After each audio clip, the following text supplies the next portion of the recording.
Donc vous avez un accès Internet, ça sera utile parce qu'on va utiliser des images et des textes qu'on va aller chercher sur le web pour cette formation-ci. Alors, InDesign, vous avez InDesign C6. Moi j'ai 3 InDesign ici puisque au fur et à mesure que les versions arrivent, je n'efface pas les précédentes. C'est toujours utile de garder la version précédente sur l'ordinateur au cas où il y a des nouveautés dans la nouvelle version et ça ne fonctionne pas comme on pensait que ça allait fonctionner. Donc c'est idiot en fait d'installer une nouvelle version et d'effacer tout de suite l'ancienne. Surtout quand on est pro et qu'on a un flux de production à faire. Bon, en tant qu'étudiant, c'est peut-être moins grave, mais... Et donc voilà pourquoi je me retrouve ici avec 3 versions de InDesign, la dernière, celle d'avant et celle d'encore avant. Qui est la plus proche de la CS6, et c'est celle-là que je vais utiliser, la CC 2014. La CS6, je l'ai quand même à un certain moment effacée, je ne vais pas garder toutes les versions, ça commençait à devenir quand même un peu vieux. Mais bon, on va s'en sortir malgré tout, pas de problème. Alors, vous ne lancez pas InDesign, si vous l'avez déjà lancé, vous allez le quitter, parce que vous allez devoir enfoncer 3 touches sur le clavier. Vous allez devoir enfoncer les touches CTRL, ALT, majuscule. Quand est-ce qu'il va falloir les enfoncer?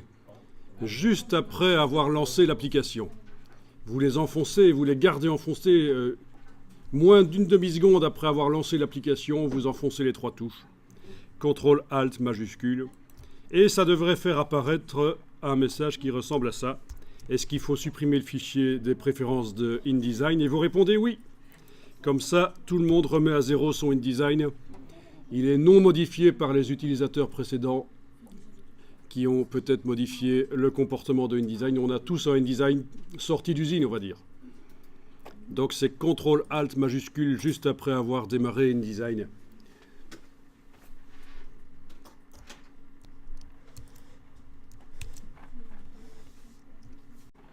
Alors pour la petite histoire, ceux qui travaillent sur un Mac vont... C'est pas ça que je veux. Ceux qui travaillent sur un Mac vont devoir, pour remettre à zéro InDesign, je vous dis ça pour plus tard éventuellement, enfoncer 4 touches. Commande, Alt, CTRL, majuscule. Pour InDesign, c'est les 4 touches ici à enfoncer quand on veut remettre à zéro InDesign. Et parfois la touche FN en plus, ça dépend comment vous avez réglé votre clavier. Donc...